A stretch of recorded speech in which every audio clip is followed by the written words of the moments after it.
JNR టీవీకి స్వాగతం. బులెటిన్లో ముందుగా హెడ్లైన్స్ చూద్దాం.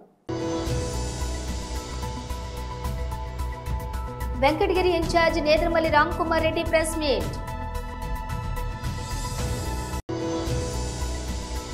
అమరావతిలో క్వాంటమ్ వ్యాలీ దేశానికి గర్వకారణం. నీలాయపాలెం విజయ్ కుమార్ మీడియా సమావేశం. పిఠాపురంలో శ్రీ కె నాగబాబు చేతుల మీదుగా 16.38 లక్షలు సీఎంఆర్ఎఫ్ చెక్కులు పంపిణీ. అంబర్పేట్ ఫ్లైఓవర్ను పరిశీలించిన కేంద్ర మంత్రి కిషన్ రెడ్డి.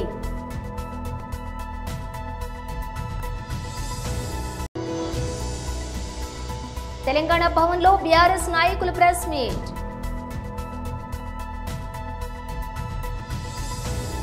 ఇక డీటెయిల్స్ చూస్తే Venkatagiri incharge Nedurumalli Ramkumar Reddy press meet నిర్వహించారు. ఇంకెక్కడికన్నా పోద్దో ఇవన్నీ బయటకు వస్తాయి.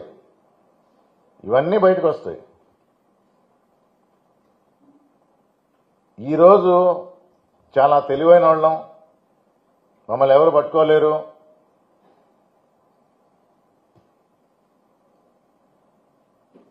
ఇల్లీగల్ మైనింగ్ చేస్తాం. ఇల్లీగల్ మైనింగ్ అంటే ఏంటి?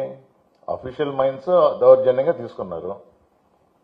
ప్రభుత్వ భూమి అయినా, ఫారెస్ట్ భూమి అయినా, ఖాళీగా ఉన్న భూమి అయినా, మూసేసిన మైన్లైనా మా ఇష్టారాజ్యంగా బ్లాస్ట్ చేస్తాం, లోడ్ చేస్తాం, ఎక్స్పోర్ట్ చేస్తాం ఈ అఫీషియల్ మైన్ పేర్ల మీద.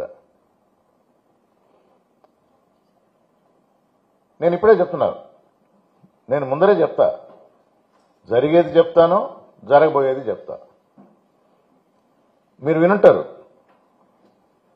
ఫెనీ క్వాడ్స్ ప్రైవేట్ లిమిటెడ్. ఎక్కడిదయ్యా ఈ కంపెనీ? తెలుసా? ఫెనీ క్వాడ్స్ ప్రైవేట్ లిమిటెడ్.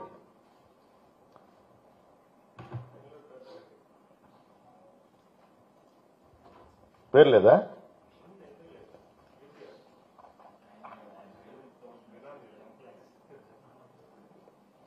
ఎక్కడ ఎవరు భయపడటంలా? దోచుకోవడంలో మేము ముందుంటాము. మాకు తెలిసిన పద్ధతి, మమ్మల్ని ఎవరు ఏం చేయలేరు, పట్టుకోలేరు. ఫినీ క్వాడ్స్ ప్రైవేట్ లిమిటెడ్. పాత రోజులలా కాదు, బటన్ నొక్కితే అంతా వచ్చేస్తుంది ఇన్ఫర్మేషన్.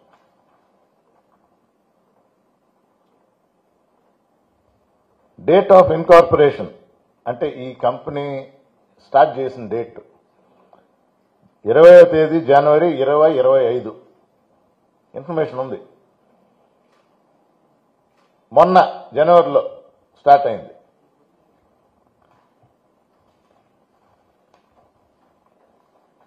డైరెక్టర్లు 4. ముళ్లపూడి ప్రభాకర్ రావు, రవీంద్రబాబు మేక డైరెక్టరే, Veerraju Mavuri director, Vijay Kumar Reddy Mannemala managing director. ఈ 4 పేర్లు మీకు ఎవరికైనా తెలుసా? ఎవరు వినలేదా?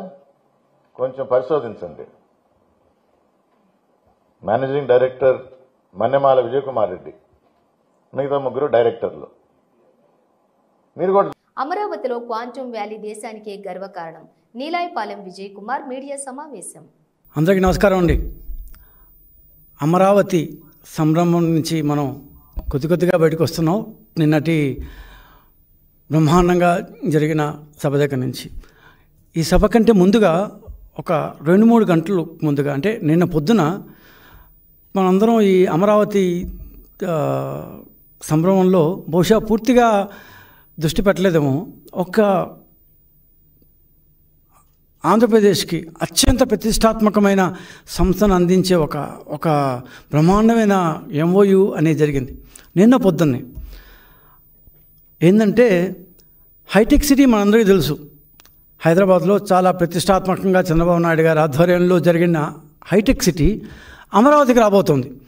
హైటెక్ సిటీ అమరావతికి రాబోతుంది. హైటెక్ సిటీ ఎంత ఇదిగా హైదరాబాద్ మొత్తాన్ని ఐటీగా మార్చివేసిందో అలాంటి హైటెక్ సిటీ అమరావతికి రాబోతుంది. కేవలం 7 నెలల్లో మాత్రమే. ఏంటి ఆశ్చర్యం అనుకుంటున్నారా? హైటెక్ సిటీ పేరు మారుతోంది. పేరు క్వాంటమ్ కంప్యూటింగ్, క్వాంటమ్ వ్యాలీ అనే పేరుతో అమరావతిలో జనవరి 1, 2026 అంటే ఈ వాళ్ళ నుంచి కరెక్ట్గా 7 నెలలు లెక్కేసి రాసి పెట్టుకుందాం అందరం. 7 నెలల్లో అమరావతిలో హైటెక్ సిటీ, అప్పట్లో కట్టిన హైటెక్ సిటీ కంటే గొప్పగా, చాలా అధునాతనంగా, చాలా ప్రతిష్టాత్మకంగా క్వాంటమ్ వ్యాలీ అనేది రాబోతుంది. క్వాంటమ్ కంప్యూటింగ్ కోసం సృష్టించబడుతున్న క్వాంటమ్ వ్యాలీ అనేది రాబోతుంది. బహుశా దీని టెక్నాలజీలో ఇది కొంత కొత్త టెక్నాలజీ కాబట్టి పూర్తిగా అందరికీ అవగతం కాలేదేమో.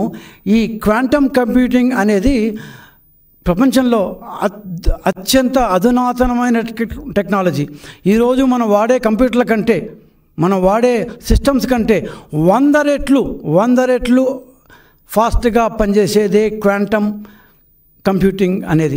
సో ఈ క్వాంటమ్ కంప్యూటింగ్ ద్వారా మనం ఎంతంత పెద్ద డేటానైనా అత్యంత ఈజీగా సునాయాసంగా చేసేయచ్చు. ఇట్లాంటివి ఇప్పటిదాకా భారతదేశంలో లేనే లేదు. భారతదేశం ఏంటి, ఆసియా ఖండంలోనే లేనే లేదు. కేవలం యుఎస్, యూరోప్లో ఒక 5-6 ప్రదేశాల్లో మాత్రమే ఈ క్వాంటమ్ కంప్యూటింగ్ ఉంది.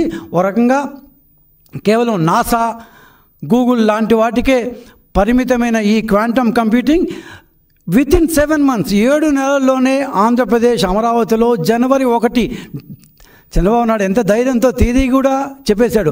జనవరి 1, 2026 అంటే జనవరి 1 అందరం కొత్త సంవత్సరం జరుపుకోబోతున్న శుభ సమయాన రాబోయే జనవరి 1 క్వాంటమ్ వ్యాలీ అనేది ఓపెన్ అవుతుంది. దీనికోసం చంద్రబాబు నాయుడు గారు ఆంధ్రప్రదేశ్ గవర్నమెంట్ తరఫున నిన్న పొద్దున IBM ఇంటర్నేషనల్ బిజినెస్ మిషన్స్ అనే IBM అనే ప్రఖ్యాతమైన అమెరికన్ IT కంపెనీతో, అదేవిధంగా TCS టాటా కన్సల్టెన్సీ సర్వీసెస్, పిఠాపురంలో శ్రీ కె నాగబాబు చేతుల మీదుగా 16.38 లక్షలు CMRF చెక్కులు పంపిణీ. Chief minister medical relief fund నుంచి పవన్ కళ్యాణ్ గారి సిఫార్సు తోటి 24 లక్షలు 23 మంది బెనిఫిషియరీస్కి ఇవ్వటం జరిగింది. సో ప్రతి విషయంలోనూ, ప్రతి సందర్భంలోనూ మన పిఠాపురం ఎమ్మెల్యే, డిప్యూటీ సీఎం గారు, జనసేన నాయకులు పవన్ కళ్యాణ్ గారు చాలా మానవతా దృష్టితో స్పందిస్తున్నారు. ఆ సందర్భంగా ఆయన సిఫార్సు మేరకి సీఎం రిలీఫ్ ఫండ్ నుంచి ఈ బెనిఫిషియరీ అందరికీ చెక్కులు ఇవ్వడం జరిగింది. వాళ్ళ కష్టంలో పాలు పంచుకునేటువంటి, వాళ్ళ కష్టం పూర్తిగా తీర్చగలం లేదో తెలియదు కానీ అట్లీస్ట్ వాళ్ళ కష్టంలో పాలు పంచుకునేటువంటి అవకాశం మాకు వచ్చినందుకు వాళ్ళు బాగుండాలని చెప్పి మనస్ఫూర్తిగా కోరుకుంటున్నాం. Thank you. అంబర్పేట ఫ్లైఓవర్ను పరిశీలించిన కేంద్ర మంత్రి కిషన్ రెడ్డి. అంబర్పేట ఫ్లైఓవర్కి సంబంధించినటువంటి నిర్మాణ పనులు ఒక కొలికొచ్చాయి. ఇంకా 6 ప్లేస్లలో రాష్ట్ర ప్రభుత్వము GHMC ఈ యొక్క భూసేకరణకు సంబంధించినటువంటి పనులు పూర్తి చేసి ఈ యొక్క సర్వీస్ రోడ్డు వేసుకోవడానికి ఇంకా భూమిని ఇవ్వాల్సినటువంటి అవసరం ఉంది. ఈ విషయంలో ముఖ్యమంత్రి గారికి, గతంలో కేసీఆర్ గారు కానీ, ఇప్పుడు ఉన్నటువంటి రేవంత్ రెడ్డి గారు కానీ అనేక ఉత్తరాలు రాయడం జరిగింది. ఈ యొక్క అంబర్పేట ఫ్లైఓవర్ సుమారు 400 కోట్ల రూపాయలతోటి నిర్మాణం జరుగుతూ ఉంది. 5వ తేదీ సాయంకాలము 4 గంటలకు కేంద్ర ప్రభుత్వ రహదారుల శాఖ మంత్రి అయినటువంటి నితిన్ గడ్కరీ గారి చేతుల మీదుగా ఇది ప్రారంభోత్సవం అధికారపూర్వకంగా చేసుకుంటాం. ఇంకా నేను ఈరోజు GHMC అధికారులతో, మున్సిపల్ కమిషనర్తో, పోలీస్ అధికారులతో కూడా మాట్లాడడం జరిగింది. ఈ యొక్క ల్యాండ్ అక్విజిషన్ పనులు ఇంకా 6 ప్లేస్లలో కొంత అడ్డంకిగా ఉన్నాయి. అది పూర్తి చేస్తే ఫ్లైఓవర్ కింది నుంచి వెళ్ళేటువంటి ప్రయాణికుల రాకపోకలు సాఫీగా జరుగుతాయి. ఏ రకమైనటువంటి ఇబ్బంది లేకుండా ఆ యొక్క ట్రాఫిక్ ఫ్లో ఉంటుంది. కానీ ఈ 6 ప్లేస్లలో ఈ యొక్క భూసేకరణ పనులు పూర్తి కాని కారణంగా ఇంకా ఇబ్బందులు ఉన్నాయి. కొంతమంది కావాలని ఈ యొక్క ఫ్లైఓవర్ పనులు ఆపేటువంటి ప్రయత్నం చేశారు.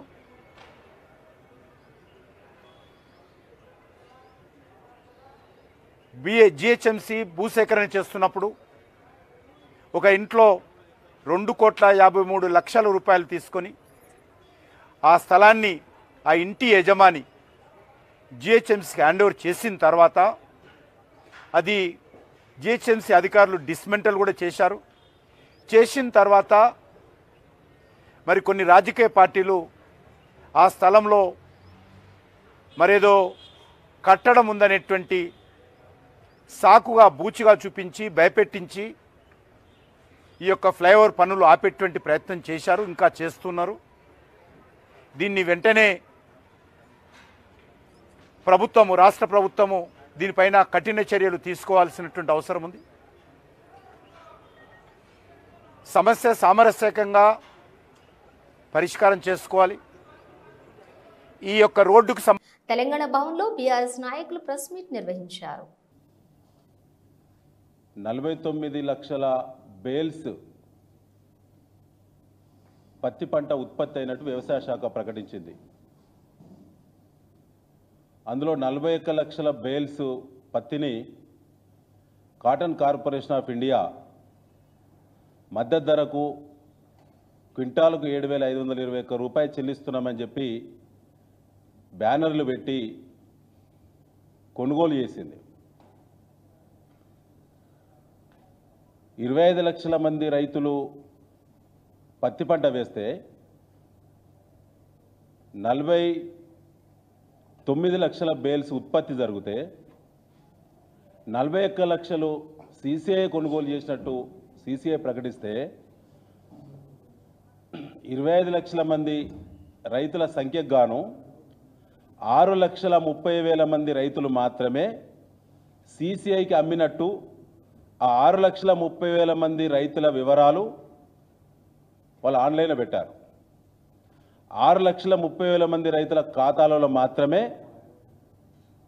ఈ 41 లక్షల బేళ్ల పత్తికి సంబంధించినటువంటి వేల కోట్ల రూపాయలు ఆ ఖాతాలో జమ కావడం జరిగింది. అంటే ఈ రాష్ట్రంలో ఉత్పత్తి అయినటువంటి పత్తి ఎంత, ఈ రాష్ట్రంలో పత్తి పంట వేసినటువంటి రైతుల సంఖ్య ఎంత, సీసీఐ కొనుగోలు చేసినటువంటి పంట బేళ్ల రూపంలో చూస్తే 80% పంట కొనుగోలు చేసింది సీసీఐ, 20% మంది రైతుల నుంచి మాత్రమే కొనుగోలు చేసినట్టు అధికారిక లెక్కలు చెప్తున్నాయి. దీని ఎన్నుకున్నటువంటి మర్మం ఏంటి, కుట్రేంది, కుంభకోణం ఏంటంటే టెంపరరీ రిజిస్ట్రేషన్స్ పేరు మీద ఈ రాష్ట్రంలో వ్యవసాయ శాఖ, మార్కెటింగ్ శాఖ, కాంగ్రెస్ పార్టీ రాష్ట్ర పెద్దలందరూ కూడా కుమ్మక్కై వందలాది మంది బ్రోకర్లను పెట్టుకొని మార్కెట్ల వారిగా మార్కెట్ కమిటీలు కూడా ఇందులో భాగస్వాములై సీసీఐ కొనుగోలు చేయాల్సినటువంటి షెడ్యూలు అక్టోబర్ మొదటి వారంలో సీసీఐ కొనుగోలు కేంద్రాలు ప్రారంభించాల్సినటువంటి షెడ్యూల్ను నవంబర్ మొదటి వారానికి వాయిదేసింది. దానివల్ల నెల రోజులు కొనుగోలు మద్దతు ధర లేట్ అయింది కాబట్టి కడుపుగాలిన రైతు, అప్పుల ఒత్తిడికి గురైనటువంటి రైతు ఆ పంట రైతు చేతులకు వెళ్ళి వచ్చి మార్కెట్లో బ్రోకర్ల చేతిలో, ట్రేడర్ల చేతులకు వచ్చింది. ఇది ఒక వ్యూహాత్మకమైనటువంటి, ఒక కుట్రపూరితమైనటువంటి, ఒక ప్రణాళికాబద్ధ ఉగ్రవాదం దానికి మద్దతునిస్తున్న శక్తులపై అత్యంత కఠినమైన నిర్ణయాత్మక చర్యలు తీసుకోవడానికి భారత్ సంపూర్ణంగా కట్టుబడి ఉందని ప్రధానమంత్రి నరేంద్ర మోదీ పునరుద్ఘాటించారు. ఉగ్రవాదం మానవాళికి పెనుముప్పు అని అభివర్ణించారు. భారత పర్యటనలో ఉన్న అంగోలా అధ్యక్షులు జువాలో రెన్సోతో ఢిల్లీలో జరిగినటువంటి ద్వైపాక్షిక చర్చల అనంతరం ఏర్పాటు చేసిన సంయుక్త మీడియా సమావేశంలో ప్రధాని మోదీ ఈ ప్రకటన చేశారు. ఇటీవల జమ్మూ కాశ్మీర్లోని పహల్గాంలో జరిగిన ఉగ్రదాడి ఘటనను ప్రధాని ఈ సందర్భంగా ప్రస్తావించారు. సరిహద్దు ఉగ్రవాదంపై భారత్ చేస్తున్న పోరాటానికి అంగోలా ప్రభుత్వం మద్దతు ఇవ్వటం పట్ల మోదీ కృతజ్ఞతలు తెలిపారు. ఉగ్రవాదం మానవాళికి అతిపెద్ద శత్రువు. దీనిని ఎదుర్కోవడానికి మేము సిద్ధంగా ఉన్నాం. ఉగ్రవాదులు వారికి అండగా నిలిచే వారిపై కఠినమైన నిర్ణయాత్మక చర్యలు తీసుకునేందుకు మేము పూర్తిగా కట్టుబడి ఉన్నాం అని ప్రధాని మోదీ స్పష్టం చేశారు. భారత్ అంగోలా మధ్య ద్వైపాక్షిక సంబంధాలు, అంతర్జాతీయ అంశాలపై ఇరువురు నేతలు చర్చలు జరిపారు. అనంతరం జరిగిన మీడియా సమావేశంలో ఇరు దేశాల మధ్య సహకారాన్ని మరింత బలోపేతం చేసుకోవాలని నిర్ణయించినట్లు వెల్లడించారు. 10వ తరగతి ఇంటర్మీడియట్ ఉత్తీర్ణత సాధించిన విద్యార్థులను పై తరగతులకు జాయిన్ అయ్యే విధంగా పటిష్ట చర్యలు తీసుకోవాలని జిల్లా కలెక్టర్ రాహుల్ రాజ్ అధికారులకు ఆదేశించారు.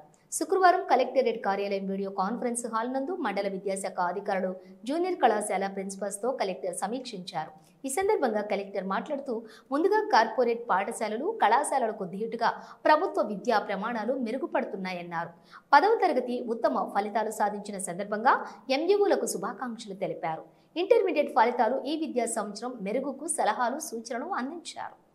10 పాస్ అయినటువంటి విద్యార్థులను కూడా తప్పనిసరిగా ఇంటర్మీడియట్లో జాయిన్ చేయాలని, అదేవిధంగా ఇంటర్మీడియట్ పాస్ అయిన విద్యార్థులను డిగ్రీ చదివే ప్రిన్సిపల్స్, ప్రధానోపాధ్యాయులు విద్యార్థుల తల్లిదండ్రుల సమన్వయంతో పనిచేయాలని సూచించారు. సో మోస్ట్లీ మనం ఏం చేయాలంటే ఇప్పుడు మండల్ లెవెల్లో సో మీరు ఒకటి వర్కౌట్ చేయండి. ఏమి అనేసి అంటే ఇప్పుడు మనకి గ్రూప్ వైజ్ ఏ కాలేజీలో ఎన్ని సీట్స్ యావరేజ్ మనం తీసుకుంటే ఒక 500-600 మంది ఒక మండలికి ఉండాలి. పెద్ద మండలి పాపనపేటలో ఎక్కువ ఉండొచ్చు. సో అట్లా ఒక యావరేజ్ 500 అనేసి అనుకుంటే 500 మందికి మనకి గవర్నమెంట్ జూనియర్ కాలేజ్లో ఎన్ని సీట్స్ ఉన్నాయి. సో ఇది నాకు ఎంత తొందరగా ఇస్తే నేను ఒకవేళ సీట్స్ వాళ్ళ తక్కువ ఉంటేనే నేను సెక్రటరీ ఎడ్యుకేషన్ ఇప్పుడు వాళ్ళకి కొద్దిగా క్లారిటీ వస్తుంది. సో 1-2 days అయిపోయింది కాబట్టి 1 weekలో వాళ్ళకి క్లారిటీ వస్తుంది ఏ కాలేజ్కి జాయిన్ కావాలని. సో మోస్ట్లీ మనం ఏం చేయాలంటే ఇప్పుడు మండల్ లెవెల్లో సో మీరు ఒకటి వర్కౌట్ చేయండి. ఏమి అనేసి అంటే ఇప్పుడు మనకి గ్రూప్ వైజ్ ఏ కాలేజీలో ఎన్ని సీట్స్ భద్రాద్రి కొత్తగూడెం జిల్లా కొత్తగూడెం పట్టణంలోని బాబాయ్ హోటల్లో ఫుడ్ ఇన్స్పెక్షన్స్ అధికారులు ఆకస్మికంగా తనిఖీ చేశారు.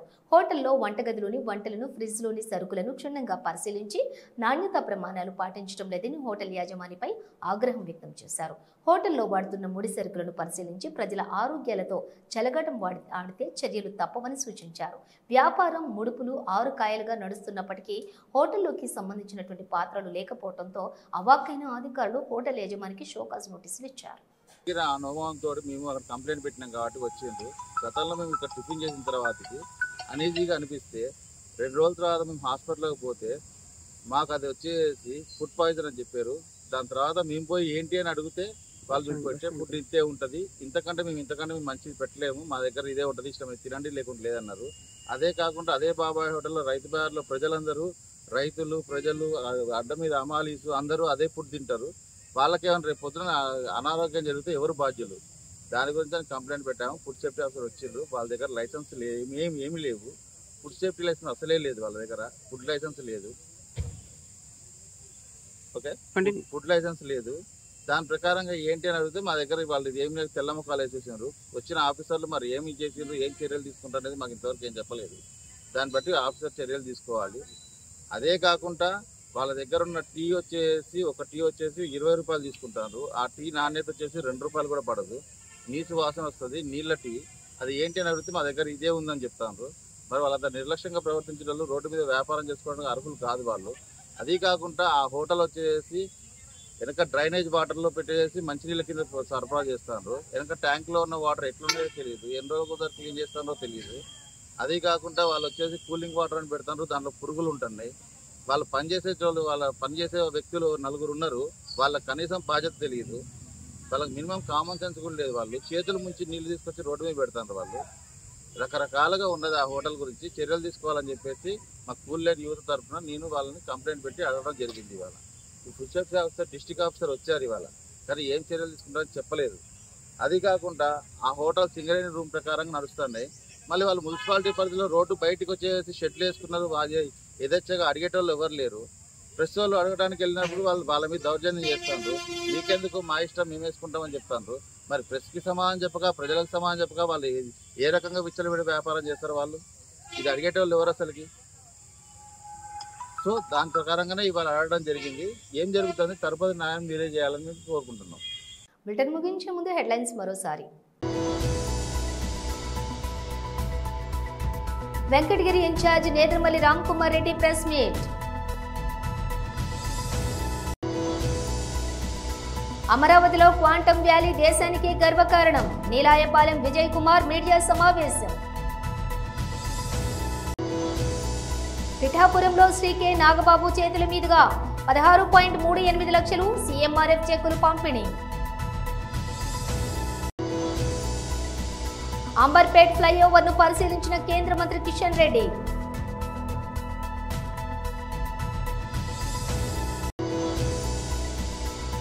తెలంగాణ భవన్లో బీఆర్ఎస్ నాయకుల ప్రెస్ మీట్.